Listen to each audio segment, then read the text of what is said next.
They don't talk about us, only when there's a crime. Would you believe me if I was to tell you that in this world, with or without money, we're all rich, even the poor? The problem is those that say that I'm reaching out to give a hand and stay they leeching hands is itching, ready to see you missing. Well, thinking what to write, something inside me told me I can freestyle or I can rap. I can go with a rhythm that can make you dance. Tell you what I see on a daily, tell you everything's okay just to avoid dilemma. Or I can simply bring you something positive to the table and warn you of the ongoing problems that we're having. Instead, I have to reach out to my conscience once again as I watch the crime and the violence rise and the kids lose their innocence. Now the concept of forming a home day by day loses its essence. They don't want to hear that. Can't keep my arms crossed in front of the system. If I don't do something, I'm also part of the problem. As guilty as the one that pulls the trigger, like the person in the crowd that hits the record button on their phone to expose a lie instead of the truth for clout. They need 1,000 views. The government doesn't have a solution. The problem started when we took God out the equation. The problem ain't us celebrating. The problem is that we are a nation divided when we should be a nation united and praying. That's how we live today. When problems occur, we come up with a meaning. Laugh a little, move on with no care in the world, as if it ain't even a thing in this world. If it's like this today, I don't want to see the future. Cause nowadays, they'll make a meme out of a person that can't even see the daylight no more. What makes you think they care? They can't even break bread at the table. I don't know how you want to be rappers and lyricists can go on with life, living on an illusion of nothing good to write. Talking about killing someone, selling drugs with pride, until the scripts are flipped and it's someone you love dies. Right? This ain't solved by activating the National Guards and going behind bars. This is deep, this is me and you. And they say as time pass by, we'll heal everything. Shit, you know these scars? I see time flash by and everything. Leaving me on standby, ready to kill everything. Alone in the mirror looking at myself, say, girl, you're everything. You don't need for anything, shorty. So unless you walk a mile in my shoes, don't say anything. Just take a minute and listen so you can consume everything. Me and you are not the same, so make sure you look both ways when you cross me, and that's on everything. Hey, what up, everybody? I hope all of y'all is having a blessed and humble day. I hope all of y'all continue to have a blessed and humble day. Yo, I think it was 2 days ago, I was reading about the AIs, right? About how they're bringing the AIs here to, America, the United States, I think London, Japan already is full of AIs, like their works, everything, got a lot of robots.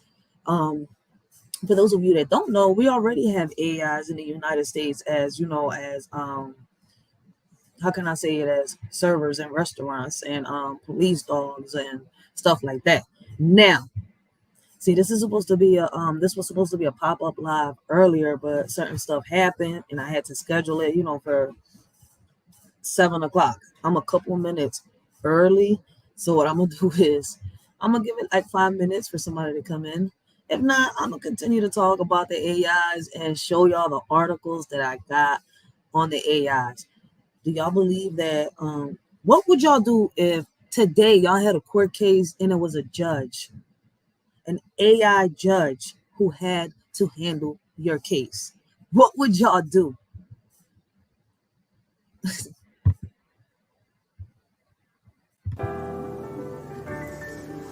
Some people will always have a place in my heart, but not in my life. Hey, yo, Flory, turn me up. Because when I tell you that it hurts, it hurts.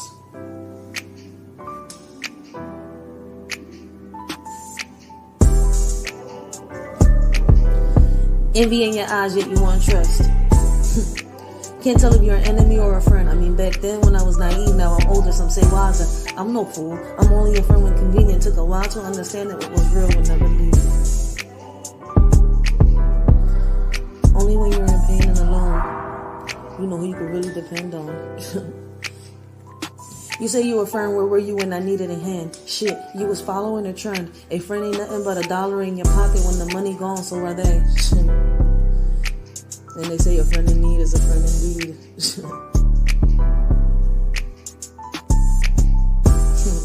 You watched as I drown, now I'm getting around while you in the dog pound. Shit. It's funny how karma has has a tendency of bringing things back around. It's not funny when the one you look up to is the one wearing the crown.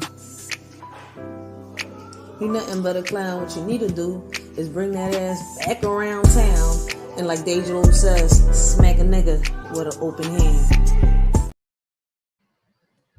And like Deja says, smack a nigga with an open hand. All right, so we got like 2 more minutes. Try to let blessings, young Ria's blessings. Try to let some people come in. So like I was saying, what would you do if you had to go to court today for whatever the reason was, and it was an AI judge handling your case? Then to top it off, imagine having an AI lawyer. Like, I don't know how y'all would feel, but I would love your honest opinions. Like, be real about it. If an AI judge was to handle your case listen, imagine it being a serious case. How would y'all feel? What would y'all do? How would y'all reactions be? And please be honest.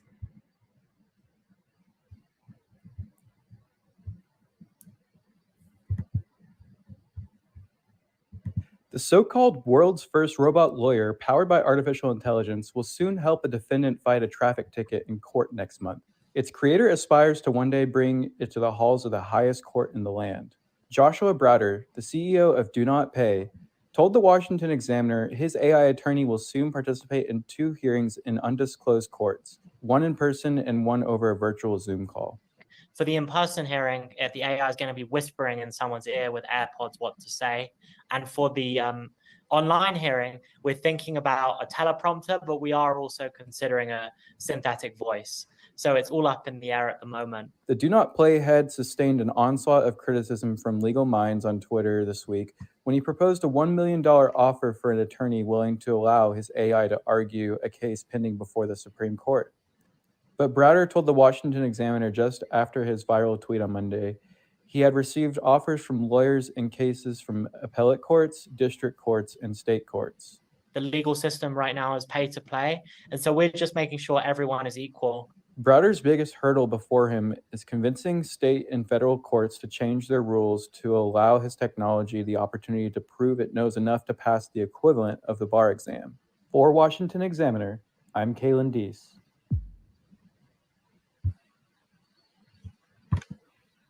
Oh, why would you do that? All right, so this article says the so-called world's first robot lawyer powered by artificial intelligence will soon help defendants fight a traffic ticket in court next month through its creator aspires to one day bring it all to the halls of the highest court in the land.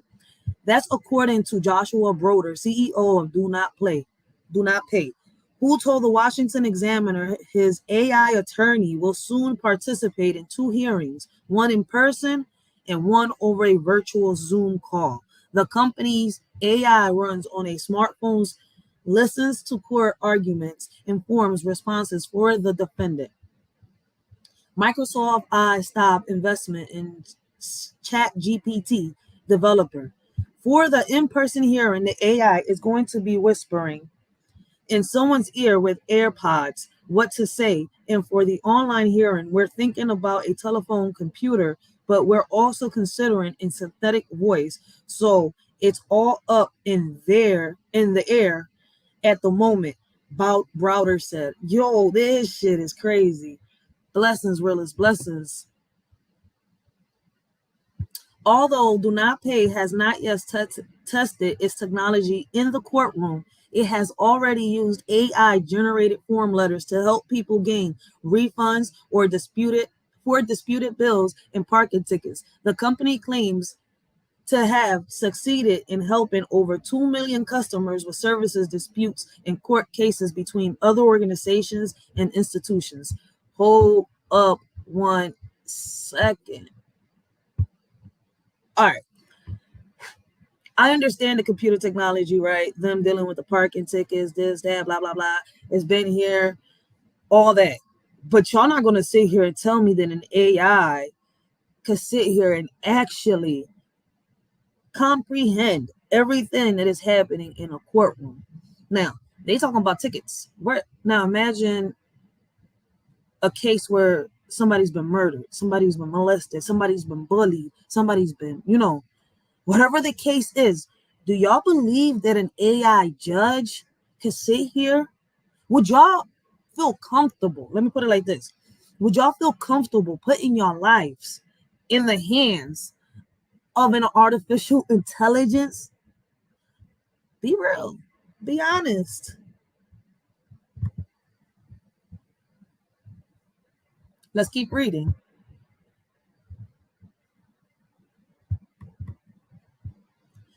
The idea behind Do Not Pay was inspired in part statistics from an American Bar Association, which estimates as much as 80% of the legal needs of low-income citizens go unmet. Let me read that again, which estimates as much as 80% of the legal needs of low-income citizens go unmet. So that means everybody that has low income will not have the proper services that they need. In other words, y'all screwed. We screwed. The company has raised nearly $28 million from tech-based venture capital firms such as Andreessen, Horowitz, and Crew Capital. The legal system right now is pay to play, and we're just making sure everyone is equal. It's up to the judge to decide either way. By the way, the judge is an artificial intelligence robot. How harsh, or whether they're guilty or not, or maybe a jury one day, which will be full of robots. In the case does get more sophisticated, but everyone at least deserves a defense, Broder said. While Broder wants to shake up the judicial system, court watchers have cast severe doubts on the practicality and morality of robots replacing lawyers. Imagine somebody with no feelings and no emotions is taking over your case. No conscience, no soul. Oh, it took me that far down. Why you do that? Okay. While Broder wants to shake up. Okay, no, here we go. My bad. I had lost my place. Nicholas Sadie, a litigator. You know what? There's either word right there for that. For a prior cashman who offers insight on using AI in business and in the legal world, said that Do Not Play plans is at risk of violating state laws requiring lawyers to be licensed. Is it? Yo, why is it skipping like this? I don't like articles like that. Yo, I've gotten hacked before. Close that shit down. Close that shit down. My bad, I'm cursing. It is an authorized practice of law. Yeah, exactly. Like, do these robots go to school to sit here and practice? Like, to be in a courtroom with somebody and actually be their lawyer? Like, imagine being, having a judge and having a lawyer and being in a room of jurors that have no emotions, no conscience, no nothing. Sadie presented the hypothetical examples of why using AI in a court law could pose a deterrent to a defendant, such as an inability to read body language. It doesn't seem like AI is ready to get on its feet in court, Sadie told Politico. When asked whether he thinks real-world attorneys might be uncomfortable with the prospects of AI doing their work, Browder said he believes a lot of lawyers are safe. Shit. I'm friends with some human rights lawyers and people doing very serious work, arguing important cases, and I think they don't have to be worried, Broder said. But I think a lot of the billboard lawyers will get replaced. If you're in a car accident and you need to sue someone for $10,000, then you can definitely do that with an AI. Do Not Play has vowed to cover the cost of any fines if AIs lose the case. The company uses GPT-J, an open source AI model released last year, which, by the way, for those of y'all that didn't know, they was already released last year, as well as models from OpenAI, which is working on some of the state-of-the-art AI tools such as ChatGPT and could soon attract investments valuing at $29 million, according to the Wall Street Journal.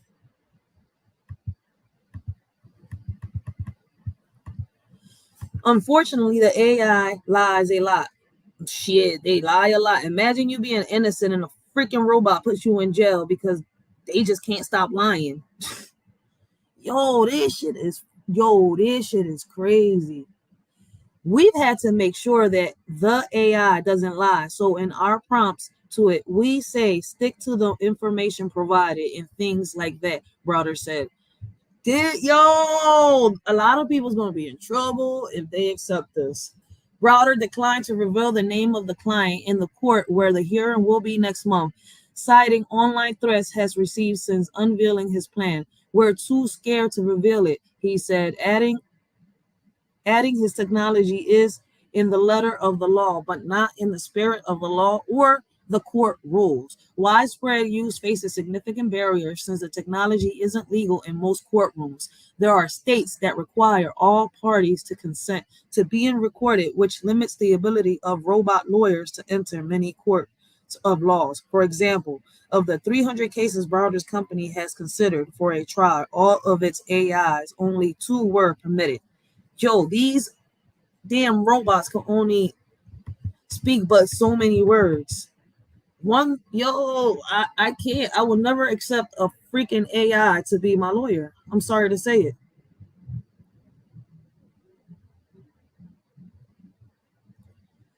Widespread use faces significant barriers since the technology isn't legal in most courtrooms. There are states that require all parties for consent for being recorded, which limits the ability of robot lawyers to enter many courts of laws. For example, of the 300 cases Browder's company has considered for trial, its AI, only 2 were permitted. I think with these 2 cases, it will be very powerful proof of concept, and my goal is in the next 24 months to have 5 states explicitly allow an AI in the courtroom to help people, Browder said. Help? You mean destroy people's lives? Like, we all seen the Will Smith movies with these robots, This is crazy. Browder said, nothing states such as Utah and California has established task force panels to better understand whether AI can be utilized in their respective state courts. Browder sustained an onslaught of criticism from legal minds. Oh, this phone.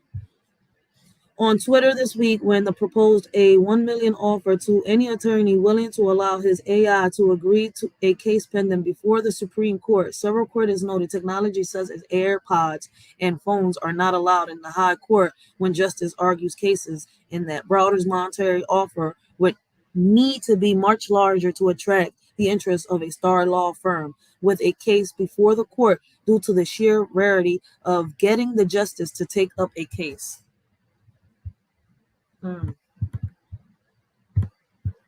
So that's that with that article right there. Now,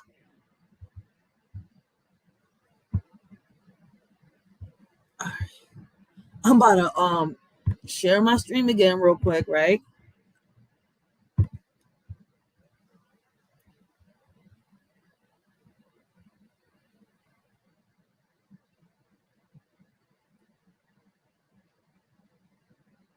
I think I closed the stream. I wasn't supposed to close, but here we go.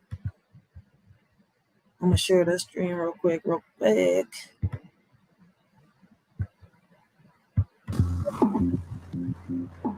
right, I want you to listen to this. So one of the largest and most influential tech conferences in the world, CES 2023, kicks off in Las Vegas today. And one area that's been getting a lot of attention is artificial intelligence. Microsoft is just one of the companies investing in this area. According to some reports, the company is planning to launch an AI-powered version of its search engine using a program called ChatGPT. So I want to bring in Pete Erickson. He'll be attending the conference, and I am personally very jealous. He's the founder of the tech company Motive. I've always wanted to go, and I got to figure out how to get there. She's like an early adopter of everything, even the stuff that you think is not going to be useful at all. She has it. My basement is littered with the gadgets of great expectations. So if y'all don't mind, guys, let me know What y'all think? What are y'all opinions? How would y'all react?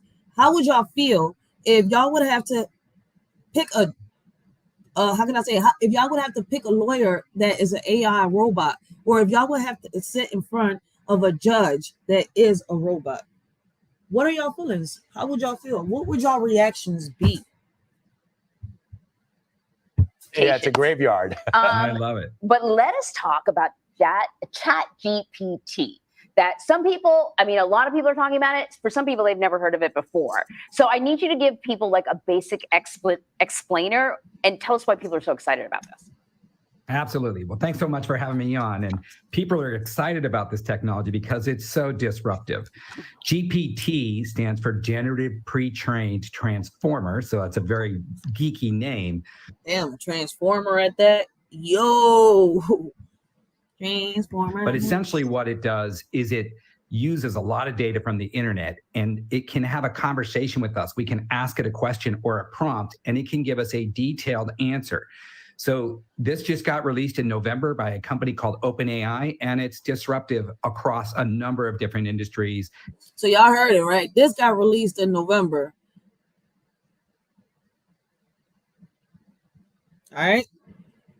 Healthcare, education, entertainment, media, you name it. It's a highly disruptive technology. So listen, we just got a cue from the producer, but I have to give people a brief little example because I think that's the best way, right? So I put into the prompt that I put into this was write a TV news story about the Consumer Electronics Show in the style of iambic pentameter.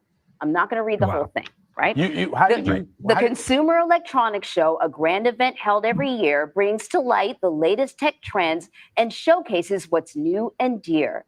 This year's CES was no exception, as innovators from near and far descended on Las Vegas to share their ideas, products, and more. I didn't read that properly. Let me see that. I also asked it to do the exact same thing in the style of Shakespeare. Read it. Read one line. I'm just going to read the first line. Oh, we got to hear this. Good evening, fair citizens of the realm. We bring tidings from the Grand Consumer Electronics Show held annually in the glittering city of Las Vegas. What marvels have been unveiled this year. So wait, hold on. What did you tell it to do? I said, write a TV news story about the Consumer Electronics Show in the style of Shakespeare. Wow. That's just like parlor trick stuff. Absolutely. The real, I mean, there's so many different ways that this can be used, but one of the areas of concern is how it's going to be used in education. And I have a teacher friend who actually wrote on Facebook that he just identified an example of plagiarism because a student used this AI technology to write an essay. That's right. Can we talk about these concerns? Sure. No, and they're valid concerns. And a lot of education systems, including in New York, have put a pause on students using ChatGPT. A lot of universities are doing the same thing. And really what they do is they have to assess, how are we going to actually deal with this technology? And they're coming up with policies around the technology. So yes, you can have ChatGPT write a report. So if your history teacher says, I want a report on Shays Rebellion, well, ChatGPT could probably do that pretty well. Yeah. But it also opens up a lot of new opportunities in education. So generative AI can actually help teachers grade papers faster, right? Or develop lesson plans that are unique to students and their specific challenge areas. So while it's just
disruptive, and education systems are going to have to figure out how to deal with it. Yeah. There's also a wealth of new opportunities for teachers and education systems. And we all know how burned out teachers are and how their classroom sizes are getting bigger. So just maybe AI can actually help alleviate some of these challenges. Yep.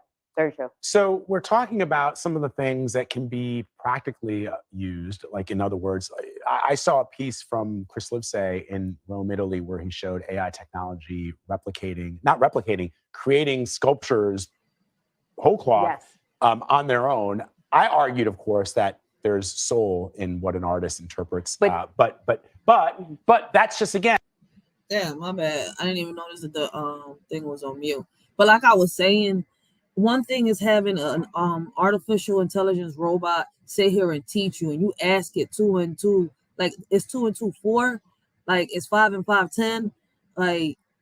And then there's another thing sitting here, having an AI artificial intelligence robot judge, determine where you're going to end up at. If you're going to have 10 years in jail, if you're going to have a life sentence, if you're going to be free, if you're not going to be free. Like, if you already think that some of these judges mess up when they do their rulings, imagine having an AI robot as your judge, or having one as a lawyer, one with no soul, no mind, nothing, like no feelings. And parlor tricks, as you said, right? What are some of the things that we're not thinking about that can sort of make life better for civilization, and not just for like mom and dad? And I wanted, this is a specific type of AI technology. It's not like Lensa where they, create the images. This is about text. And this is why it's so disruptive, is that it's very well written text. Sorry, go ahead.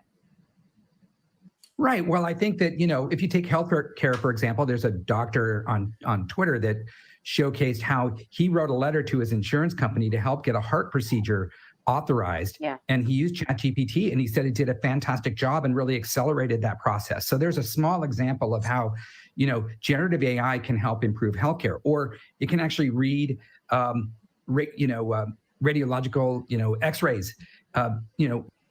That's different. That's different. See, these are things that the robots are programmed to do and repeat. A judge isn't programmed. A judge has to sit here and think and determine and watch behavior, everything. A robot cannot read body language. Really, really carefully. Now a radiologist can come in and see what the AI saw and maybe get more accurate information. So there are all kinds of ways that generative AI is going to improve healthcare, education, entertainment, and media, so that, screenwriters can actually have a generative AI helping them actually write better screenplays or better movies. Could AI, there is the human side of the art that's always going to be there. So could AI take the totality of what our human understanding is, for example, around cancer and cancer research, and come up with something that we as human beings may have missed? What AI can do is it can look at so much data that we can't, just, terabytes and terabytes of data, and actually analyze that data for us. Yeah. Humans can't get through that much data. And it can spot things. But now, because it can do that, the humans can get to work on solving the problems. And that's what we do really well. We have intuition, and we have emotion, and we have intellect, and we have gut. AI doesn't have gut. We have that. And so I think what AI is going to do is it really helps us accelerate the time to market for things like cures for cancer or other diseases that we're really trying hard to understand and overcome. Pete, that was such a good way to describe it, because I think there's a lot of people are fearful. Yeah. But yes. I think this is going to change kind of like our starting point. You're right. Now we don't have to do all this grunt work. Right. If we have really good, solid AI, we start on the. There's a difference between an AI robot giving you medical information and helping you patch your body up, to a judge or a lawyer AI robot determining your life sentence, determining if you end up this amount of time in jail, or determining if you go free. There is going to be a lot of bull. And it's going to be a lot of bull. It is. 10th floor and work our way up instead of the basement. Really interesting. Pete Erickson, thank you very much, Pete. Appreciate it. Great to be here. Shit is just crazy. Next up, the Johnsons. When their water line broke, they paid.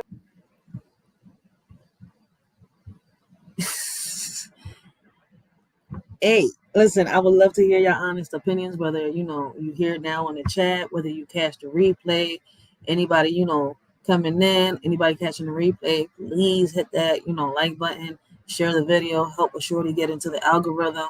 Let's, bring awareness together. Let's do this. Yo, going right into the next video. So for those of y'all that don't know that now they're going to have the AI, the artificial intelligence robots, be lawyers and judges, I suggest y'all do your research, do your own videos if y'all want to speak on it.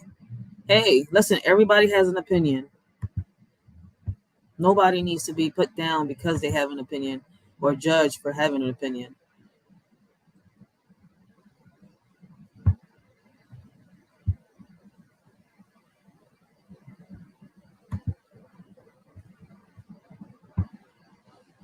Hold up, I put the wrong video on, my bad.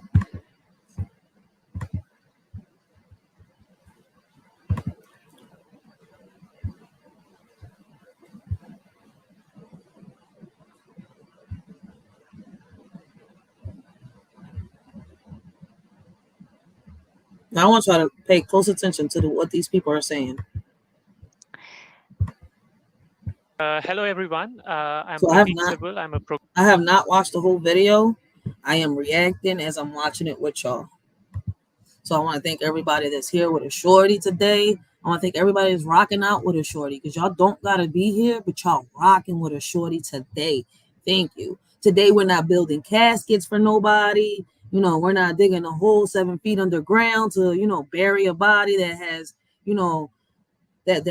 that's become a predator and stuff like that. So today we're just going to talk about robots, AIs. Will they take over the world? Will they help out? What are y'all opinions? What do y'all think? Program specialist at UNESCO, and I lead the work around artificial intelligence and the rule of law here.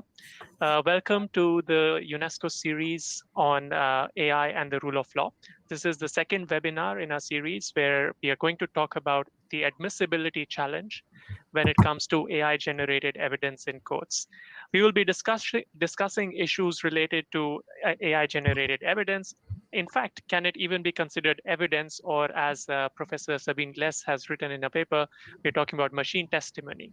Then we will deal with questions around bias, around discrimination, around reliability, explainability, trustworthiness, and then also discuss what can judges do. And here, Judge Paul Grimm has some pointers also in his paper, and we'll also be sharing all these articles with you later. Just a brief note on UNESCO's Judges Initiative.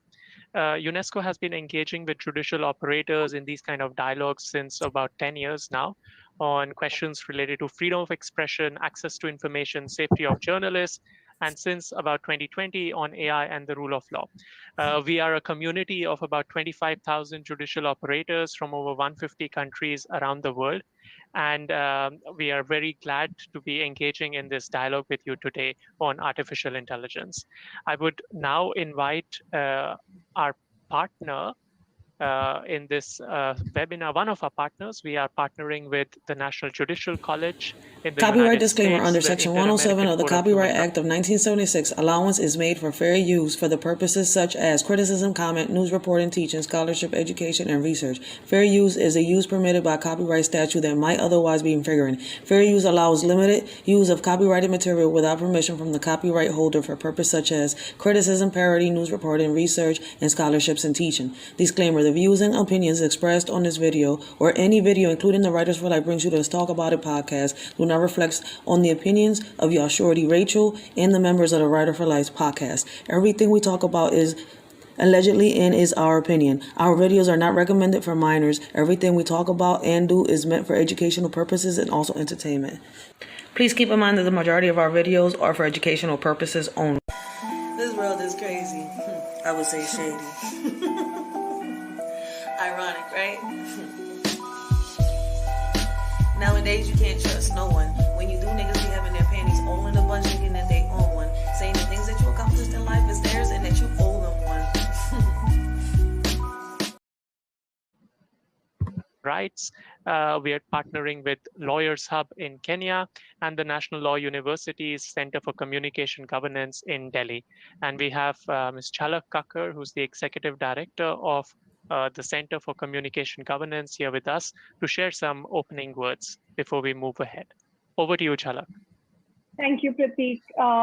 The Center for Communication Governance at National Law University is really excited to be partnering with UNESCO and our other partners on a series of webinars on important issues emerging around artificial intelligence, whether it's emerging issues of IP rights, generative AI, today's webinar on use of AI-generated evidence, as well as the use of AR and VR in courtroom. We are a research center based at the National Law University in Delhi, and our mandate is to ensure that the Indian legal education system engages more meaningfully with information law and technology. And towards that end, we undertake academic research, policy input domestically and internationally, as well as undertake capacity building of key stakeholders in the system, including judges and government officials. And that's where we've been working with UNESCO over the last couple of years, and have also, been involved in their initiative around training of judges under the AI and Rule of Law initiative, as well as other panels and events on issues around AI. And I think, it's a really, really crucial issue to be talking about, because the idea of, courts in a rule of law context is the delivery of justice. And there's increasing adoption of artificial intelligence within court systems, overburdened court systems, overwhelmed court systems, in a hope that this will help bring about efficiency and enhance the delivery of justice. But in all of this, we have to balance all the competing interests and ensure that the focus remains finally on justice delivery and ensuring, the realization of the rights of marginalized, vulnerable communities. And this doesn't come at the cost of, core principles that are dear to us in democracies around the world. So we're very excited to be partnering with UNESCO on this particular webinar on the use of AI-generated evidence. And as the scope and use and misuse of AI-generated evidence advances, it becomes really important for us to enhance the capacity of judges and judicial officers, as well as other stakeholders in the system, around how to engage with such AI systems and AI-generated evidence.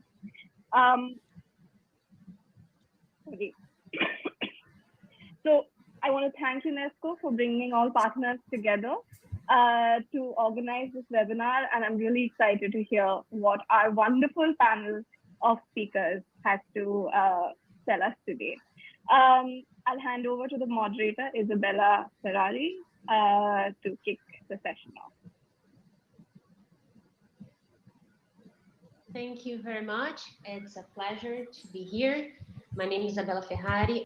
Yo, I've noticed that everybody is so hype about these AIs. Like, if we ain't watch all these movies, and I don't know, you know what? I'm gonna end up doing the live of the let me see if I find it. And I'm gonna let her talk and see if I can find the producer that did Terminator, and see if I can get her interview. I'm a Brazilian federal judge, and now for our opening keynote, we're receiving Professor Sabine Glass. She's a professor of criminal law and criminal proceedings at the University of Basel, and she's also a visiting scholar at NUS Law and an expert in criminal law and criminal procedure with a research focus on law, AI, and robotics, and the admissibility of AI-generated evidence in criminal court. She's a professor of criminal law and criminal proceedings at the University of Basel. So, Professor Glass, we welcome you, and the floor is yours. Thank you very much for this nice introduction. Good afternoon, everyone. And I would now ask to share my slides. And meanwhile, I'm happy to thank everyone who organized this panel for organizing it and all of you participating to engage in another Zoom meeting. As my colleague said at the beginning, we are all very much looking forward when we can perhaps meet personally at some point. What is the admissibility challenge of AI-generated evidence? That's our question today, and I would ask you to go to the first slide, please. The example I will use, and I have used before because many people can relate to it, and also our panelist Stephen Mason is an expert on it, is modern driving, using cars equipped with driving assistance systems.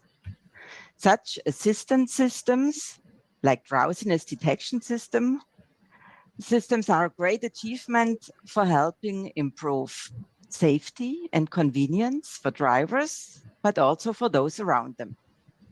But their constant monitoring and assessing of the human performance can lead to that admissibility challenge of AI-generated evidence, because their non-stop observation makes them seemingly...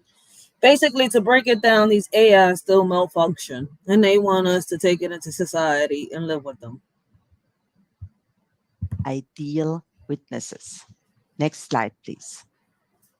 Imagine you drive in a new car to your office in the morning, well rested, looking forward to your day, but all of a sudden, the car beeps, the driving wheel vibrates, and the coffee cup sign recommends you to take a break. This alert is based on AI. It's based on the car's reading of your lane keeping, your sitting position, your eyelid movement. And so the alert is what we would call AI-generated evidence. Imagine that you simply ignore this warning because you feel well rested and alert. Yet, minutes later, you hit a motor scooter that you did not see coming. It is easy to imagine further that investigators who examine the accident find that you had been alerted to the possibility that you might be driving while drowsy. The prosecution would want to proffer the alerts recorded by the car as evidence that you had been warned that you're tired and that you actually were tired. Consequently, the prosecutor might level 2 accusations against you: driving while unfit to do so, and negligently causing bodily harm, as you should have taken a break or gotten off the road. Next slide, please. This is not science fiction. In Europe, a new regulation mandates all cars to be equipped with a driver drowsiness and attention warning system, and that is from 6th of July 2022 for new types of cars, and from 7th July 2024 for all new vehicles. Next slide, please. The admissibility challenge lies in the question, and that's the question that was referred to in the introduction, as that mandates a court with searching for the truth. Next slide, please. But both systems have a safety precaution for evidence that cannot be tested through confrontation, usually cross-examination, would be excluded. Okay, so I shouldn't have never skipped. Never mind. That was referred to in the introduction as, find that you had been alerted. The admissibility challenge lies in the question, and that's the question that was referred to in the introduction as, providing justice, whether judges as gatekeepers for sufficiently reliable evidence in courtrooms should allow drowsiness detection alerts as evidence in a criminal trial or not. The starting point in all jurisdictions I know is the following. As a rule, all relevant evidence is admissible. If there are concerns regarding the reliability, it goes against the weight of the evidence, not the admissibility. It is left for the trier of facts, jury or bench, to decide whether evidence is persuasive. As an exception, however, inherently untrustworthy evidence can be excluded. For instance, a witness testimony proffered as evidence that cannot be tested through confrontation, usually cross-examination, would be excluded. Next slide, please. It would now be interesting to put into detail this rule and exception model in all the jurisdictions represented in our webinar. I can only point to two domestic statutory regimes that are on the panel, and that's the US Federal Rules of Evidence and the Swiss Criminal Procedure. And if you very quickly read through them, you see that Rule 402 of the US Federal Rules of Evidence just allow for the general admissibility of all relevant evidence, as does Article 139 of the Swiss Criminal Procedure that mandates a court with searching for the truth. Next slide, please. But both systems have a safety precaution for reliable evidence, with the accused having the right to confront incriminating evidence. And in the US, that is case law and rules. Do not go further into that. Perhaps Judge Grimm will mention some more, but that's the Sixth Amendment, which gives a right to confront evidence to all defendants. And in Europe again, and that's now true for all of continental Europe and the UK too, Article 6, paragraph 3 gives everyone charged with a criminal offense the following minimum right. I don't know if any of y'all noticed, but they are trying very hard to convince the world that this AI robot lawyer and AI robot judge could really benefit us citizens. Rights, including the right to confront. Now, when these statutes have been written, there was more witness testimony on the minds of the lawmaker, but it has been expanded, and in Europe, prominently by the case law of the European Court of Human Rights in Strasbourg. Next slide, please. The question now arises, how could defendants meaningfully confront a drowsiness detection alert? Now, the traditional way would be that parties or the bench appoint an expert witness, and that the expert witness can explain the accessibility, the traceability, and the reproducibility. Yo, do they really got a jury box over there full of jurors, right? And a car on the plaintiff side? Yeah, on the plaintiff side. I don't know if that's the plaintiff or the defendant side, but they still got the car. That's basically what, the robot? Like, yo, they tripping. They funny as shit with these little comics, though. Usability of such evaluative data like drowsiness detection alerts.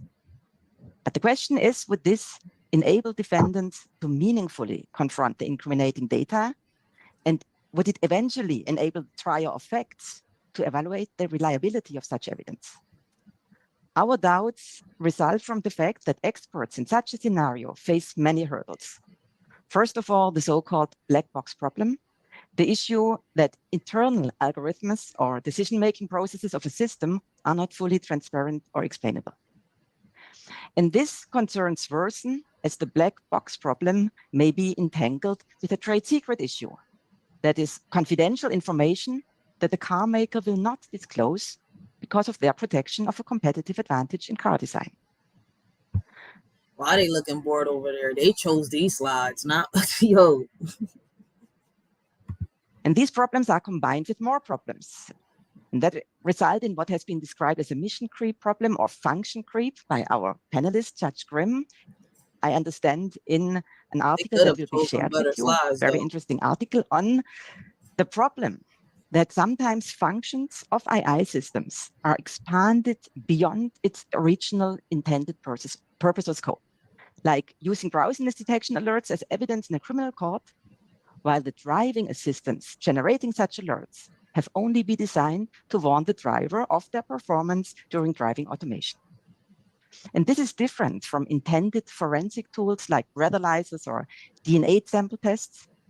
Car and driving assistance systems are not designed as forensic tools. They lack a proper metric or certification or any other system that would really document their trustworthiness. Next slide, please.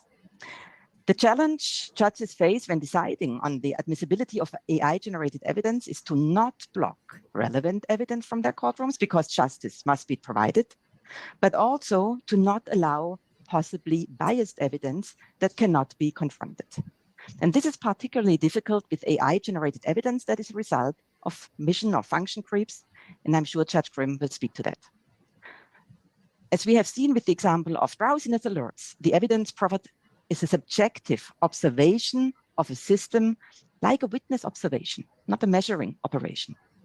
For instance, drowsiness detection systems are designed, trained, and calibrated by car makers to ensure that human drivers are ready to take over the steering wheel if necessary.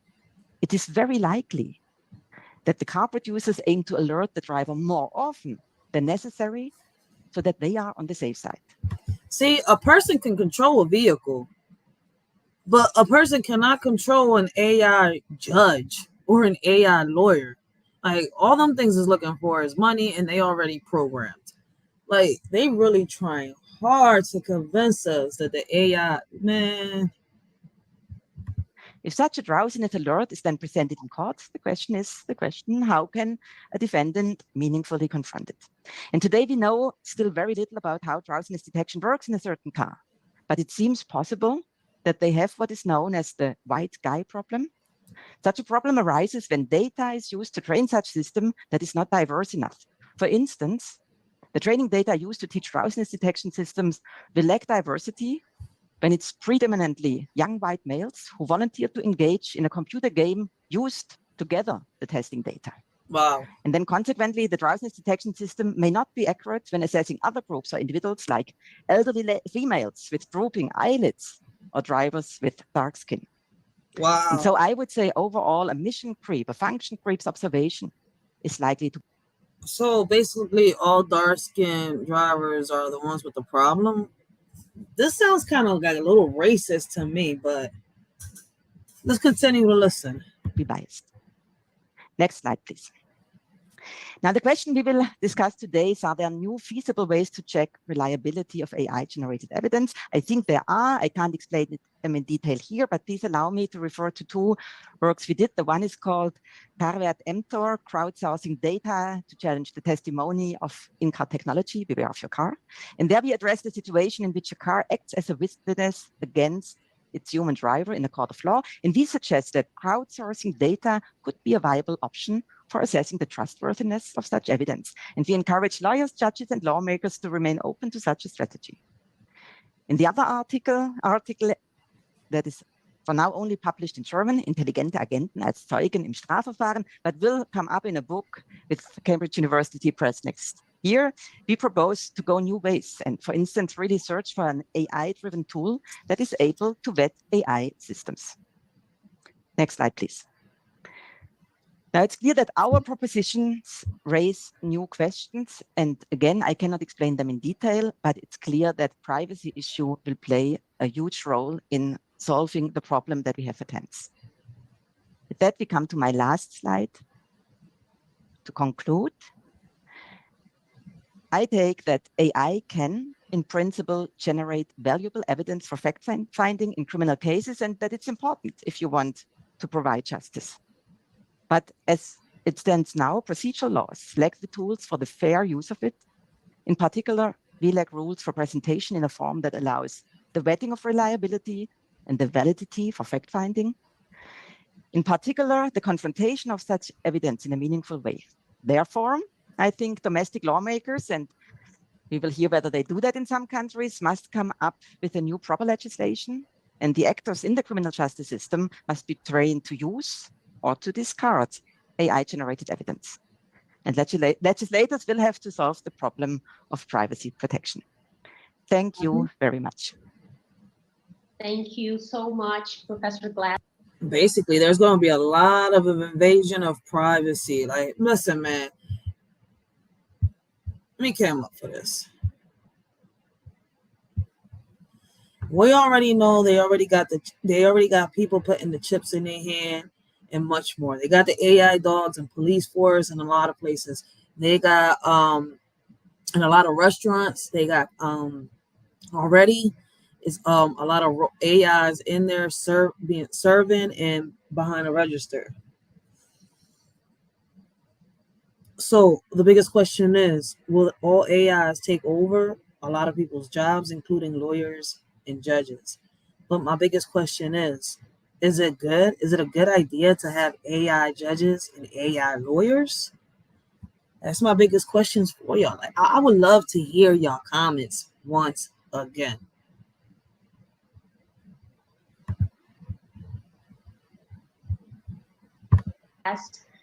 For organizing perfectly the topic and for sharing with us your thoughts. And now we're starting the panel. And the first question goes to Judge Program. Judge Grimm is a professor at Duke Law and a former Maryland district judge. So Professor Grimm, how does the increasing use of digital, electronic, and AI-generated evidence in court impact traditional rules of evidence and the legal framework surrounding admissibility?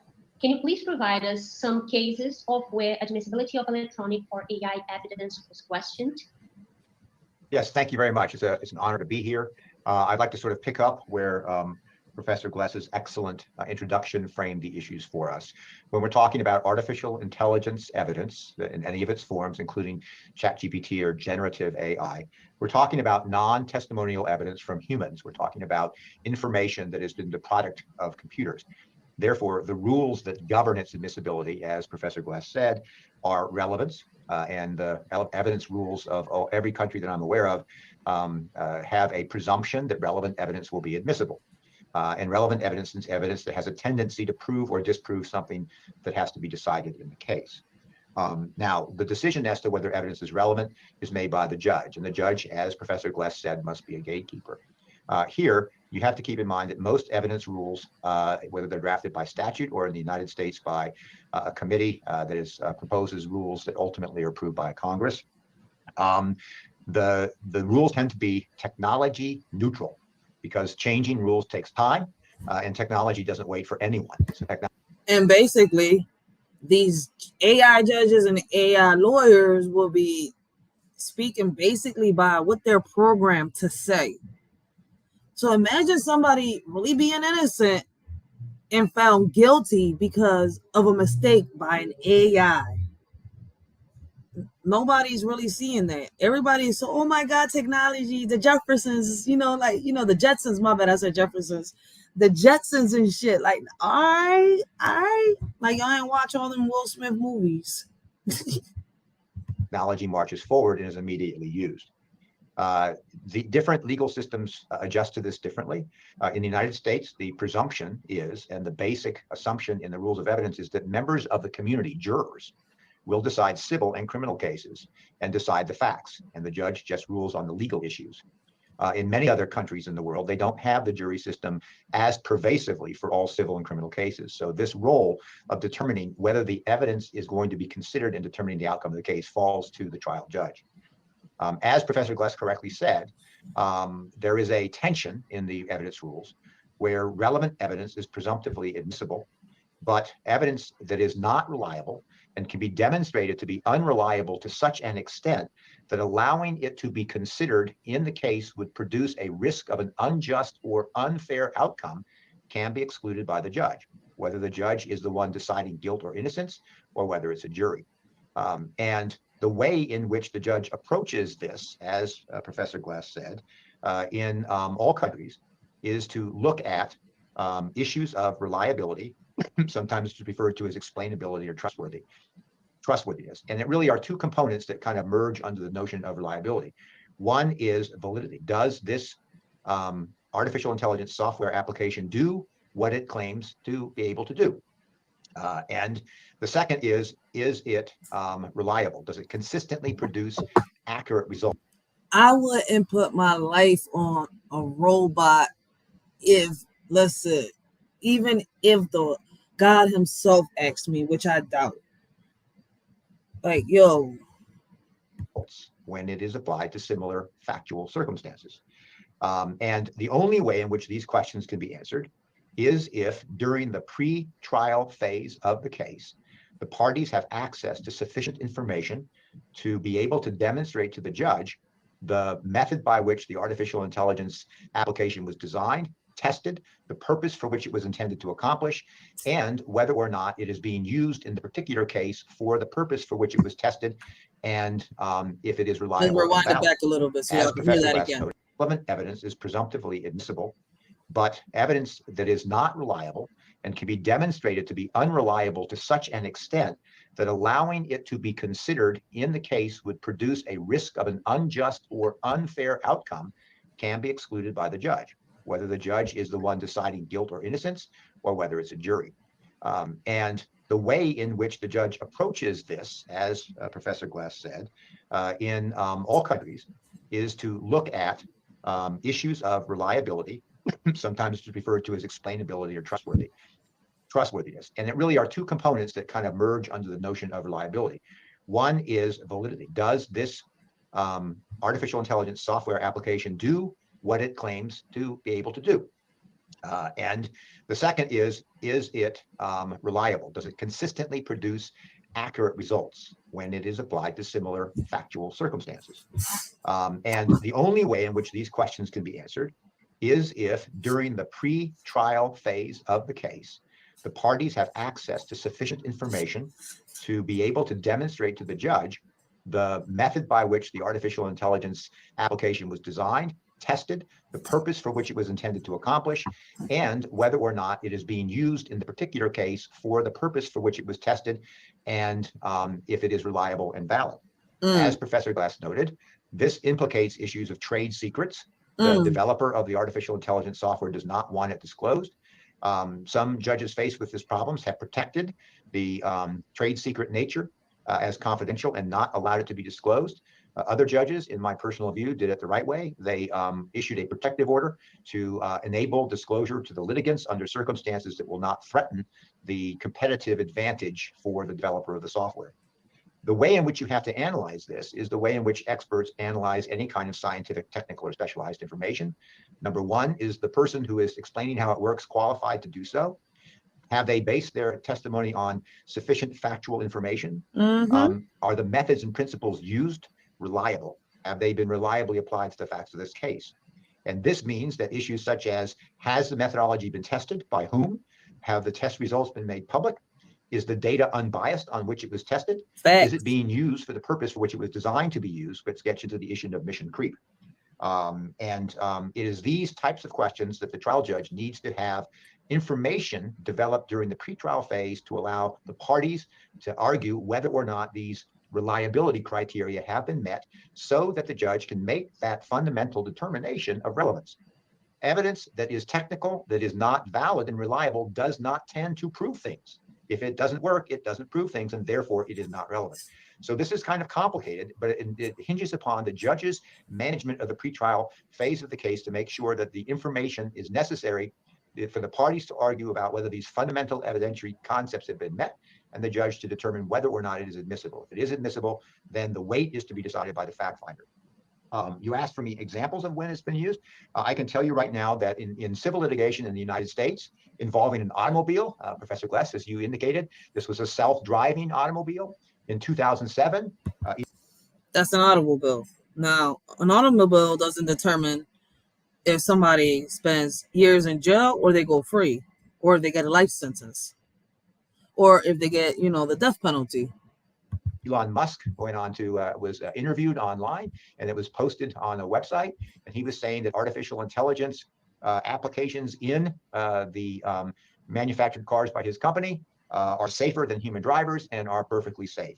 In an accident involving a pedestrian, the lawsuit attempted to introduce those comments from Elon Musk into the civil litigation. Musk's attorneys objected and said, there are so many examples of him in the public sphere talking that through deepfake technology, you can take that language, put it into a computer, type the text that you want it to say in the computer, and it will replicate in his language, the language you want. And judge, we want you to exclude it. The judge said, no, you are saying something is a possibility, but you have not demonstrated in this case that this is what happened, and therefore they have excluded it. And I think that perhaps Professor Mason may be able to provide an example of this, but I'm aware of one case in the UK. It was a domestic case in which the wife introduced what was purported to be a video recording of the husband saying something that indicated that he was an unfit parent. The court issued an order based upon that, and upon appellate challenge of that order, the father was able to demonstrate it was a deep fake, and therefore the evidence was excluded and the result was changed from the court. The challenge that we all face, and then I'll turn it back over to our moderator, is that there is a dual threat here, because the ability to demonstrate that some evidence that appears to be authentic is actually fake creates the issue that the outcome of the litigation may be unjust, because unauthentic evidence is accepted as authentic. But on the other side, the public awareness and the pervasive knowledge that this technology enables evidence to be faked allows a person who has evidence that is authentic offered against them which is the result of computer systems, can now argue in a conclusory fashion, this is a deep fake, and you now run the risk of having the fact finder confused and believing that authentic evidence is not authentic. So it's a double threat. And this last example is what has been referred to by Professor Citron in the United States as the liar's advantage. So these are issues that judges are facing, and I'll turn the control back over to our moderator. Thank you so much, Professor Green. And I'm gonna pause it right there real quick. All right. And that man spoke facts right there. Let me show y'all. Let me see if we could, because I was looking for it real quick. I'm gonna pause that right there.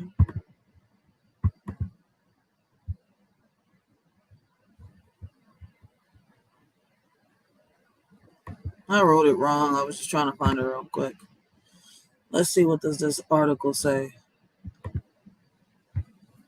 Terminator is the prequels to or the beginning of the Matrix. Sarah Connor is actually Neo's mother. So JC, John Connor's Jesus Christ, grows up to be Neo, one and the same in the Matrix. The Matrix is in the future. The Terminator is the past. It's time travel, past, present, and future time travel. It's the second coming of the Christ, the evolutions of consciousness, man versus the machine. All right. So that's a little piece right there. Now let's listen to what they got to say. From its feverish inspiration to strange There's a reason I'm showing y'all this. early casting discussions to an iconic shot that almost got the crew in trouble with the law, here are a few facts you might not have known about the making of the Terminator. Some films begin with a story, while others begin with an image. In the case of the Terminator, it began with a literal fever dream. After an awful experience filming Piranha 2, writer-director James Cameron retreated to Rome to recover. He told Entertainment Weekly, "Nightmares are a business asset. That's the way I look at it. I was sick, I was broke, I had a high fever, and I had a dream about this metal death figure coming out of a fire. And the implication was that it had been stripped of its skin by the fire and exposed for what it really was. When I have some particularly vivid image, I'll draw it or I'll write some notes, and that goes on to this day." Cameron sketched his fever vision and eventually showed the images to young producer Gail Ann Hurd. The Terminator was born. With the idea set in their minds, Cameron and Hurd collaborated on the film's script, then began to shop it around to studios as a low-budget, guerrilla-style film that Cameron would direct and Hurd would produce. To keep costs low, they decided to have Lance Henriksen play the Terminator, but when Orion Pictures came on board with financing, they had a much crazier idea. O.J. Simpson. Cameron said no to that idea, but reluctantly agreed to take a meeting with Orion head Mike Medavoy's top choice to play the heroic time traveler Kyle Reese. Medavoy's choice? Conan the Barbarian star Arnold Schwarzenegger. Cameron was skeptical, but came away impressed by Schwarzenegger's ideas for the character of the Terminator. Instead of offering him the role of Reese, Cameron offered Schwarzenegger the role of Terminator. Schwarzenegger initially feared playing the villain would hurt his leading man image, but Cameron won him over. Schwarzenegger told Entertainment Weekly, but Cameron said that he'd shoot it in such a way that all the evil stuff that I do will be totally excused by audiences because I'm a cool machine. And so cool that some of the people will cheer. Schwarzenegger took the role. It would prove to be the best decision of his career. He wasn't the only second pick in the film, though. With Schwarzenegger off the board, numerous stars were considered for the role of Kyle Reese, including everyone from Mel Gibson and Kurt Russell to Bruce Springsteen. Superman star Christopher Reeve declined a $1 million offer to play the role, but perhaps the strangest star to pass on the film was the musician Sting. After being offered a cool $350,000 to play the role, Sting ultimately passed because of prior obligations, including a role in the epic science fiction flop Dune, opening the door for Michael Biehn, who would team with Cameron again for Aliens in 1986 and The Abyss in 1989. Even some of the talent behind the scenes were second choices. Cameron and Hurd originally wanted legendary makeup artist Dick Smith to design the Terminator's look. He said no, but pointed them towards another rising star in the business, Stan Winston, who would go on to win 4 Academy Awards for his effects work, including 2 for Terminator 2. Though she would go on to become an action badass in subsequent films, in the first Terminator movie, Sarah Connor spends the whole movie running away. And that was a problem for star Linda Hamilton because just before shooting, she broke her ankle, tearing some ligaments too, just for good measure. To make things easier on Hamilton, Hurd shuffled the production schedule around so that many of the scenes that involved running were shot near the end of principal photography. But it was still far from easy. Hurd told Entertainment Weekly, "She had to run throughout the movie, and it was mostly Linda, by the way, on a broken ankle that had to be wrapped every day." The Terminator franchise has endured for more than 3 decades. And through it all, one line has remained a signature not just for the franchise, but for Schwarzenegger as a major action star. "I'll be back." Ironically, Schwarzenegger tried to change the line. I could not pronounce really well this "I'll," so I just kept saying to Jim Cameron, maybe I should just say, "I will be back." Cameron refused to budge. He says, no. He says, "Look, I don't tell you how to act. Don't tell me how to write. I wrote the line, 'I'll be back.'" Cameron shot several takes of the scene and had Schwarzenegger deliver the same line a different way each time, then pick the best take. Almost immediately after the film was released, fans were approaching Schwarzenegger on the street to ask him to repeat it. Cameron and Hurd shot the film guerrilla style, filming many scenes without location permits. And that almost got the production in hot water with the law during the filming of the final scene when a cop crashed the party. Hurd told Entertainment Weekly, he said, "I need to see your permit for filming here." We didn't have one. We said, "Oh, officer, we're making a UCLA student film. We didn't know you needed permits." And he said, "Okay, you're fine, just take the camera off the road." I don't know if that cop ever figured it out. Wherever he is, we thank him for not shutting us down. In the summer of 1984, as the Terminator was nearing completion, Cameron took a rough cut to show the bosses at Orion. They were less than impressed, with Cameron calling the screening, quote, "disastrous." Hurd told Entertainment Weekly, they had such little faith in the movie that they didn't want to screen it for critics. The head of marketing almost said as much. And if you were Orion and you had Amadeus, which they had released 5 weeks before, and which did go on to win Best Picture, well, I can imagine them saying, Amadeus, the Terminator, which one doesn't fit? I can't blame them now, but at the time I was devastated when they didn't like it. In the Terminator's closing credits, there's one credit that may seem odd to viewers not familiar with how it came about. It reads, "Acknowledgement to the works of Harlan Ellison." Ellison, of course, was a legendary science fiction author who was almost as legendary for being cantankerous. So when he discovered the similarities between the Terminator and 2 Ellison stories for the 60s TV series Outer Limits, Soldier and Demon with a Glass Hand, he contacted his lawyers. "We've been altered to look like humans. It was necessary to come back into time and find you. What do you want with me? You're the last hope of Earth." Cameron publicly denied ripping off Ellison's stories, but Ellison reached a settlement out of court. Pay attention, right? Because the other one had to do with aliens and this one had to do with robots. That's the crazy part. With the studio that included both money and that credit. Check out one of our newest videos right here. Plus, even more Looper videos about your favorite movies are coming soon. Subscribe to our YouTube channel and hit the bell so you don't miss a single one.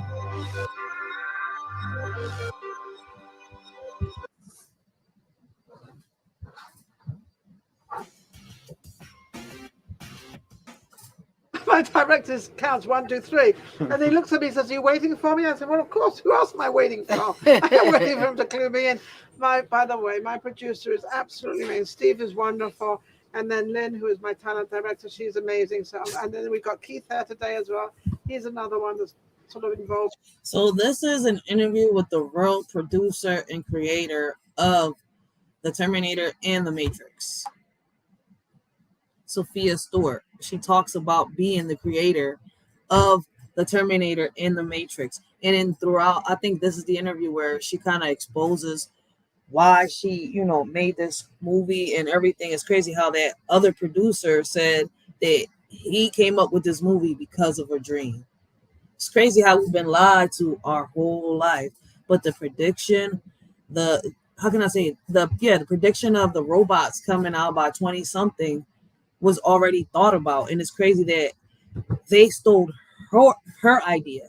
That's the fucked up part about the situation. But she been warned us about all this.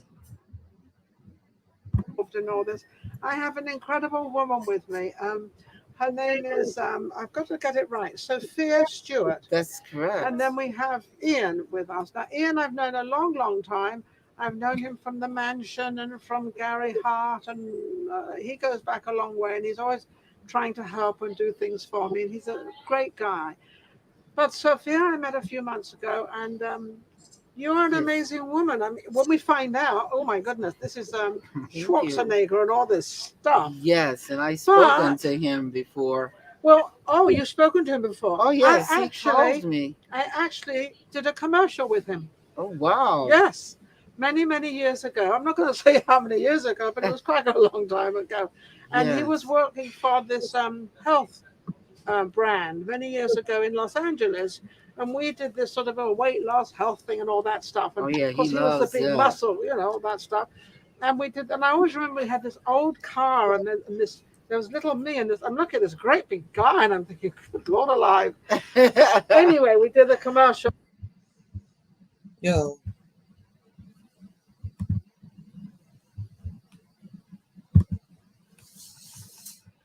It's crazy because this just shows us how sleep we was. I don't know how many of y'all have been woke. I don't know how many of y'all have seen this interview. But when I saw this interview, I sat down and I had a whole conversation with my baby pops. And when he sat down and he talked back to me, I was like, damn, like, what was I? The only one, like, in the dark and I didn't know shit about what was going on. Like, I really thought this was all really fake until I started doing my research.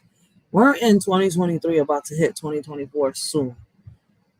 We already got robot judges. We got robot lawyers. We got robot canines. We got robot waitresses and servers and much more. So listen, man, it's here. It's already there. It's too late. None of y'all wanted to take the pill from Morpheus. So all I can say is, for those of y'all that are fucking asleep, stay the fucking bed. I took that pill. Morpheus left. He's looking for the other one that want to wake up. So if y'all want to wake up, Morpheus out there giving out the pills. You're a hell of a nice guy. Just a wonderful guy. And I've always admired him because he has a very strong accent. And in America, in those days, if you had an accent of any type, you were out. You could not get any part. But he didn't let that bother him or stop him from doing anything. Oh yes, he's been a great success. Great success. He called me and congratulated me on my work. This is the first book. This is the first book that Sophia's has written. It's called The Third Eye. Matrix and Terminator. And it says where it all begins. Do we really know where it all begins? Do we really understand that? Well, so once again, like I said, she is the real creator of the Matrix and the Terminator, Sophia Stewart. So all of y'all that thought that it was that guy that we saw on the last film that said, I had a dream of this robot coming out of a fire, which seemed that his skin been torn off him. No, he stole her idea. Fucking lying ass bastards. That's a bitch ass nigga right there. Well, it's a never ending, and this is the fourth installment of the Matrix. The evolution unconscious. Yeah, the fourth installment of the Matrix. This is Matrix 4. And then we have this one, the mother of the Matrix. Oh my goodness, I've always loved the mothers. Oh, thank you. The Sophia Stewart story, because the Matrix is all about the woman's womb, her Stargate, her portal, to bring the babies into this world.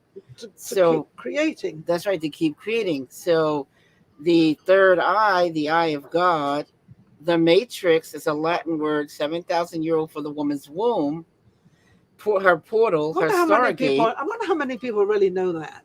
Not many people know it. Come out of the King James's Bible, actually mentioned 5 times in Scripture, 3 times in Exodus, 2 times in Numbers. Exodus 34th chapter, 19th verse. God says, listen to all this now. He who opens up the Matrix are my children born out of the womb. And that's why he calls them, they're all his children. That's right, because they're coming out of the Stargate. All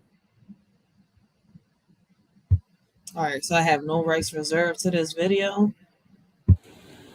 Copyright disclaimer: under Section 107 of the Copyright Act of 1976, allowance is made for fair use for the purposes such as criticism, comment, news reporting, teaching, scholarship, education, and research. Fair use is a use permitted by copyright statute that might otherwise be infringing.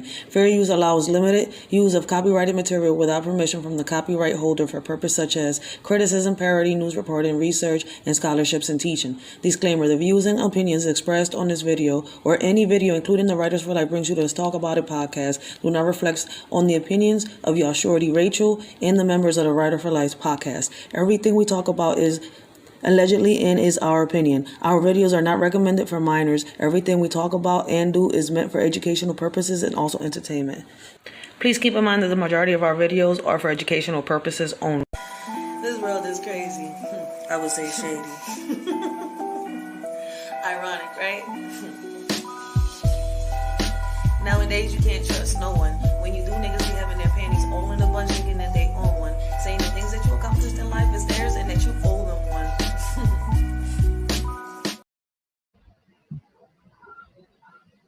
one. Portal of a woman, the creative energy of the feminine, Which he created. That's right, which he created. And man started creating his own children, the machines. Pay attention to what she's saying. She been warned us about the AIs. So the Matrix and the Terminator is about how the machines enslave mankind. This is also amazing.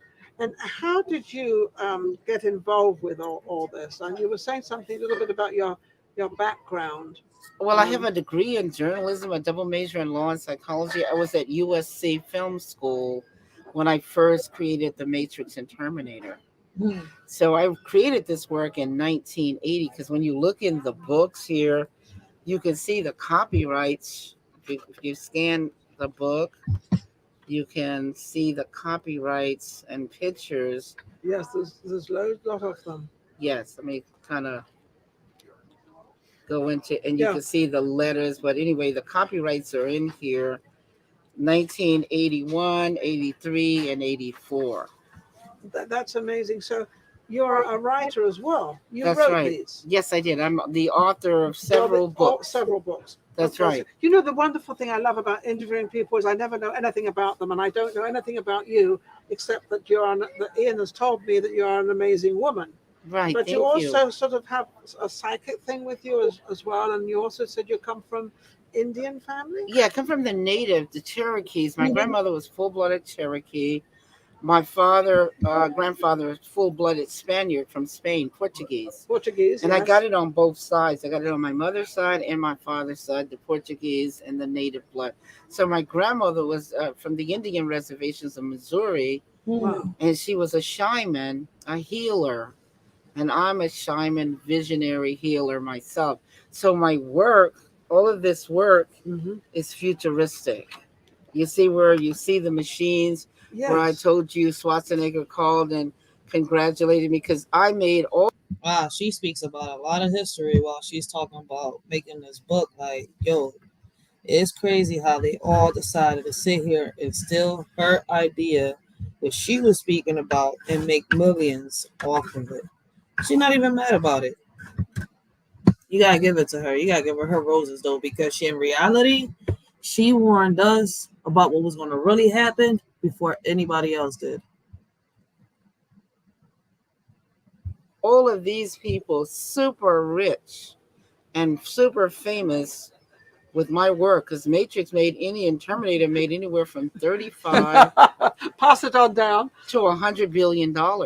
Yes, absolutely. Yes, I hope you got your share. Oh, I got my share. A lot of people ask all the time, but you don't want to tell them because they'll start begging for money. Oh, I know what that's like. They'll start begging. Yes, you know, all of a sudden you've got all this money on all these trees and you've got an orchard.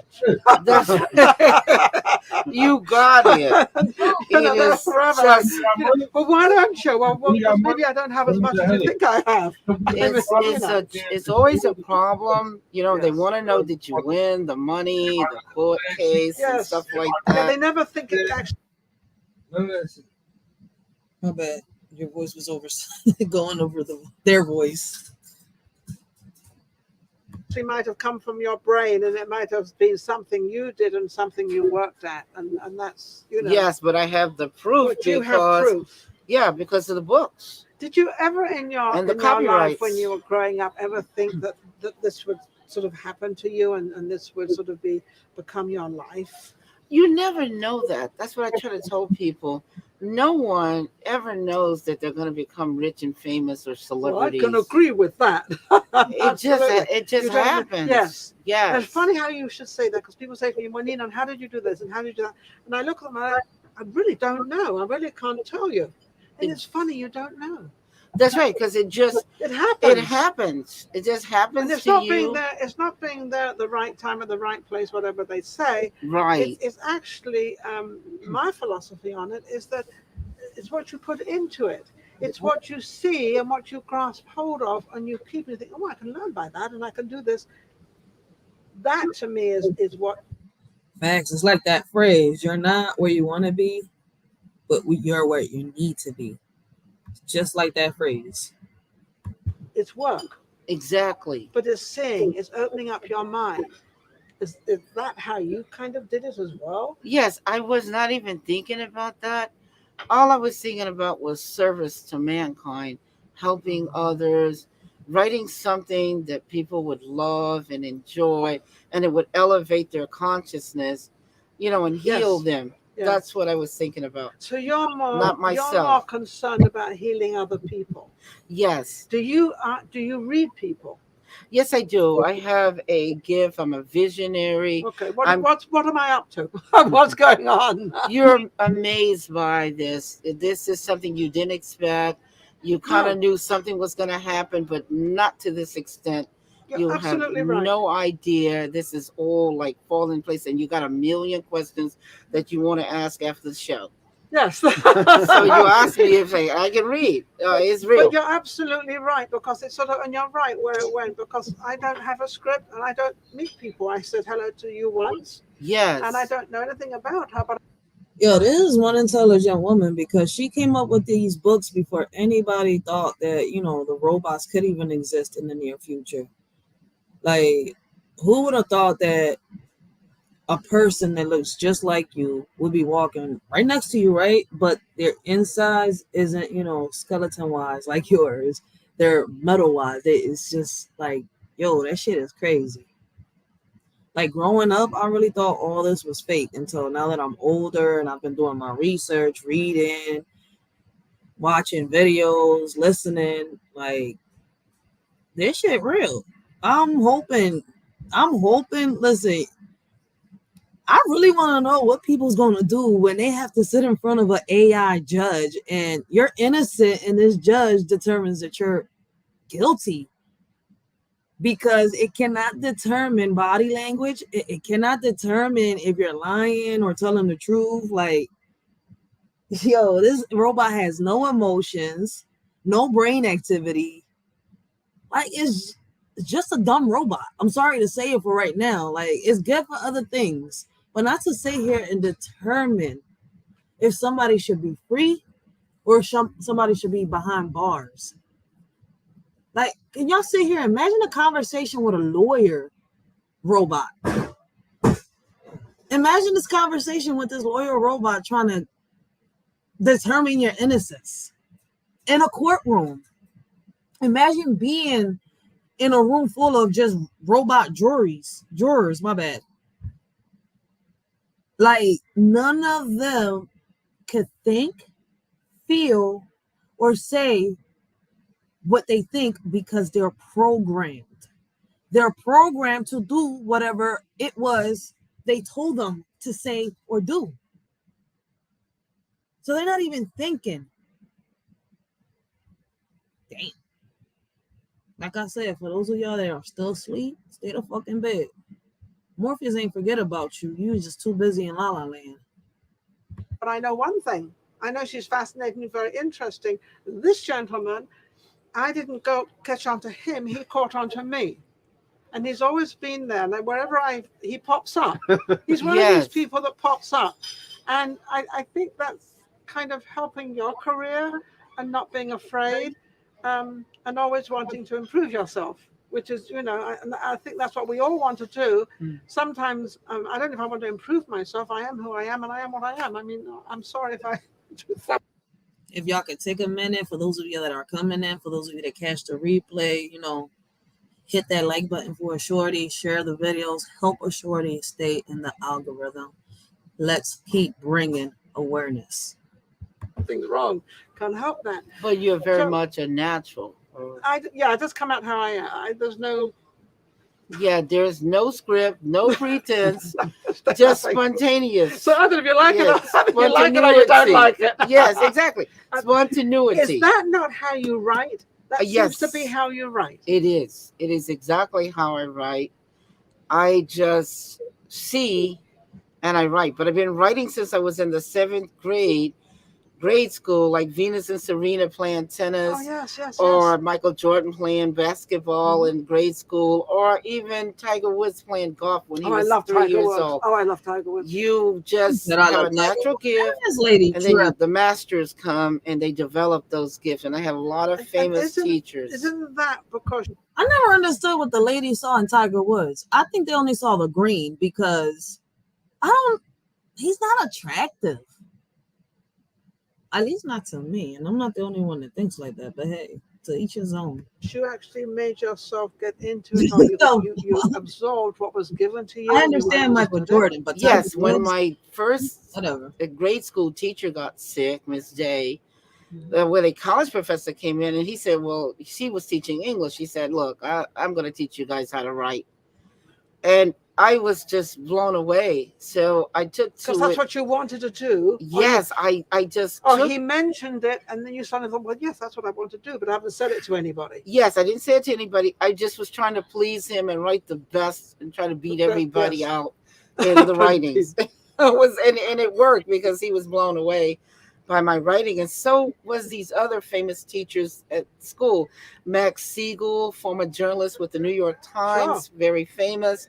Emil Kapulia, he was an essay critic, author. A Big Apple playwright Paul Cherry, and then of course the producer at USC, Leon Roth, whose son is the screenwriter Eric Roth that wrote Forrest Gump and Benjamin Buttons. He won an Oscar for Airport 79. So you got to know all these people. Yes. But I guarantee you didn't purposely go out to meet these people. No. They just came. They just came and gravitated, and it's like God had set the whole thing up. But don't you think sometimes he has? They say everything happens for a reason, though. Oh, yes. I really believe, because let me tell you why. He's nodding. He thinks so, too. It's impossible for you to achieve or accomplish certain things upon the earth unless God has a hand in it. I agree. You know what I'm saying? I am know serious. exactly what you're saying, because I must thank God. I don't know how many times a day, but for the things he brings. He's brought you here today so that people can understand a little bit of, if you do have a vision out there, don't ignore it. See, look, there's me and Janet Jackson in the 80s. Look at this. And I got pictures of me and Lionel Richie, the Jacksons. The Jackson family, but that's they were I did her first feature film scripts in the 80s. So what was it like? What was it like for you to meet these famous people that you didn't know, but you obviously got to know all these people? Oh, and I got to be friends with them. It was fabulous. It was like, all right, guys, I'm gonna play like another 10 minutes of this interview, and then what I'm gonna do is I'm gonna play a part 2 of this on either Saturday or Sunday. There is going to be a part 2. I'm going to play the rest of the other interview with the guy talking about the AI robots, the judges, the cars, and all that that's already here, but it's really coming by 2025. So I'm hoping y'all ready. A shorty will be, not just doing the StreamYard here on YouTube, but I'm also going to be streaming on Twitter and back on Facebook really soon. I already made the announcement on Facebook. So I'm going to be streaming from all 3 platforms real soon. So make sure that y'all subbed up to get future notifications from a shorty. And like I said, hit that like button, share the videos if you want to. That just helps a shorty stay in the algorithm, and it'll help me bring more awareness to everything that I am trying to do, especially with the petition with the cameras to get them in each and every one of the classrooms in each and every one of our schools, speaking to the kids and much more. The podcasts are open panels for each and every one of y'all that would love to participate and speak and, say whatever it is that you gotta say, give y'all opinions and much more. There's no judging here. We're here to bring awareness, to bring y'all the news and let y'all know what's going on around the world. So I want to thank again once everybody that it has, been here rocking out with a shorty, because y'all don't have to be here, but y'all here. Like I said, I'm going to play another 10 minutes of this interview, and tomorrow I will be playing the rest of this interview along with the rest of the other interview and the other interview where she speaks on the CIA, Facebook, Terminator, Matrix, and much more. Unexpected. It's like God had his hands on me and was leading me and showing so me. you could write for these people, well, not write for them, but writing for yourself, but at the same time with the ideas that came out. So this actually enhanced your mind of what to write about and guiding you, God guiding you where to go. Yes, God was guiding me, but I had the natural gift and I could write anything, any genre, a master writer. If I could hear your story, I could write it. So I was just doing been the woman I'm looking for. Yes. I have an unusual yes. life. I do have a story. I have a strange story because I'll never know where it all happened, but I don't know. Oh yeah, I I can write it, and it's phenomenal because I have the gift that I can do comedy, I can do drama, I can do espionage, mystery, anything I can write so it. you haven't really had all those experiences, but you know how to write it. Oh yes, I have the degree in writing. I have You think up a mystery and a murder or something, and then over here, on the right hand side, you're going to be talking about comedy. Yes, I can write it spontaneously on the spot. You can bring up something and I will start creating right on the spot and showing you the whole story, the characters, the dialogue, the whole nine yards, special effects, graphics. I can create all of that. So that's all in these books. That's all in these books. Now, yes. When you go into a film, do you know exactly what character you want to play, who you want to play that character? Yes, I do. I even know what actor That's what I'm saying. What that actor will be very phenomenal in that part. Yes. And it just comes to you. It just comes to me naturally. Just a natural gift. Is that because you watch a lot of movies, or is it? Let me tell you that. It has something to do with that because my mom she's passed away now, but she was a big movie buff. And from a baby on, my mother took me to the movies. See, I knew there was a connection somewhere. you were right. There was a connection somewhere. That's right. That had to bring you. She has a great imagination, and on top of that, she says it. She walks with God, like she's blessed. And on top of it, off the top, look, listen. I wonder, right? Are these predictions or are these things that people are doing because of how good she wrote them books? Could it be predictions or just like people, okay, they stole her idea and now you got other people like, damn, can we make robots? But then they've been talking about this way before. She made this book in the 80s, though. All of them. It's just crazy. So many theories to this. Literally, so many theories. You to all this, and you comprehended it all. As if you knew them all. That's right. I loved it. Can you imagine being a baby, a little kid, grade school, a teenager, going to the movies with my mom? That's another story, and I don't know how old I was, but I was very young. And the first movie I ever saw, because we didn't have television, all that stuff, we lived in a different place, and this is part of my story. But my dad took me and my sister to this little tiny movie house in a little town called Millbrook, right, in Cornwall, and it was called Gone with the Wind. Wow, and that's a phenomenal movie. And that was my first movie. I really love that movie, and it's really long, yo. I saw that movie in VHS. I was really little. I didn't understand the movie the first time I saw it.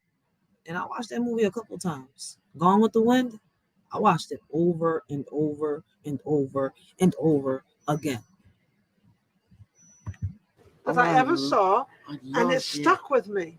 And I was able, I think about a couple of months ago, they had it on television, and I was able to see it again. And I just sat there memorizing, looking at this movie, and thinking, oh my God. And I'm going back to when I was in this little tiny theater watching this movie that Daddy took me to. Yes, I remember that so clearly. It's like you remember. Was captivating. Yes. I know, because I'm from New York City, and growing up in New York, they showed it in a movie theater, and I was so blessed to see it in a movie theater, because you know how impossible that is, but you know how they bring old movies back and they show them in the movie theater on the big screen, and so I got to see it on the. You know that because of that movie, I really did get that phrase, "Words fly with the wind." Oh. They do. It's something, I can't remember what it was. They said something in that movie, and I was like, yo, you know what? I was little as shit saying this little phrase. Words fly with the wind. Yo, I'm gonna watch that movie again. Watch. I gotta be by myself. I know my baby pops don't like that movie. I think he says it's boring. I think it's a good movie. Screen, and I was just blown away. Me too. And then I remember reading the book as well. And the book was about this thick. Oh yeah, well I didn't read very the small book, writing. But my dad made me read it, I think. Anyway. But anyway, you got the details. But I got the because- details, so I can understand a little bit where you're coming from. So I think what we want to bring out there is for anybody, even the younger generation, to grasp what is presented in front of you. Yes. Acknowledge it, take it, because you said it doesn't happen by accident. No, it is something What makes that you is think? because it's like your life is led, and you don't have to do the leading.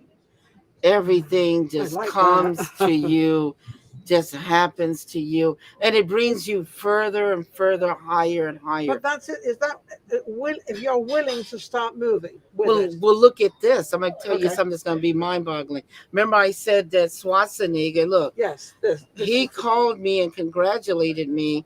Now his son-in-law, that's married, Chris Pratt, that's married to his daughter. I known Chris since he was a teenager with Everwood in Utah. Wow. I was in the movies with him, television movies. And look, friends with him since he was a teenager, and he's married to Schwarzenegger's daughter. What a coincidence that is. Yeah, see what I'm talking about? Yes, I know exactly what you're talking about. Because of what you're doing, what you've written about with Schwarzenegger and everything, metrics, all this stuff, and then it comes right back to you. Yo, those are some hell of a visions that she had when she was young, yo, making these books, right? Like, how does your imagination turn into reality? That's crazy. Exactly. But you recognized it, though. You Yes. recognized it coming back. Yes. Why does that, But you would never think that Chris, being 17, would grow up to marry Schwarzenegger's daughter. That blew my mind, So you because he was friends with me and my brother, made friends with him on the set, and he used to come to Vegas to see us and stuff.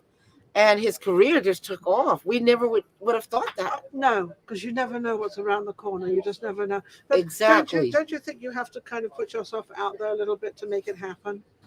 Well, yes, this is the deal. Yeah, there's always a deal. Yeah, there's always a deal breaker. There's always a deal breaker. You can either find it or lose it. That's right. You always have to continue doing whatever you're doing, your work. You can't give up. If you want to do something, then you have to follow through. Never give up. Never take less. Never settle for less. Never deviate off for anything. Keep going, because life is unfolding constantly. And guess what? You never know. Just like Forrest Gump says, life is like a box of chocolate.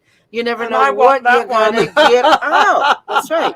I want that one. Right. You never know what you're going to get out of it. No, you never know what you're going to get out of it. But I agree 100% that there's a lot of things that get in your way to actually move forward. That's right. And all my life, I've been away from that. I've been away from the gossip and all that crazy stuff. I've always stayed away.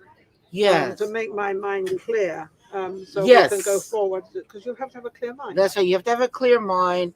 You have to stay away from certain vibrations and energy and people, because the more you elevate, the more haters is just going to come in proximity to you. They're going to come around you, try to stop you or prevent you from elevating, going upwards. So you have to be quite strong, but also, That's but right. there's one little catch in this whole thing. The catch is you got to believe in God. Yes, yes. Now we got Yes. Ian's attention. Ian's been sitting here very, very good. We got his attention. So you have been around this young lady for a long time now. How's it changed your life, and how do you kind of? All right, so I'm gonna pause it there, and we will continue this on a part 2 on Saturday. So we will be watching the rest of the first interview with the guy speaking on the AI robots, the judges, and much more. And we will be speaking on Sophia Stewart, on the Terminator, the Matrix, how she came up with it, and much more.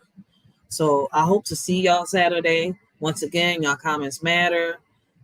If y'all can, hit the like button, share the video, and help the Shorty get into the algorithm. Like I said, we're here to bring awareness, we're here to bring the news, and we're here to talk about it. So if you got the courage and you're able to speak with your chest out, let's talk about it. Till next time, this is y'all Shorty Racheal. I hope all of y'all have a blessed and humble day. I hope all of y'all continue to have a blessed and humble day.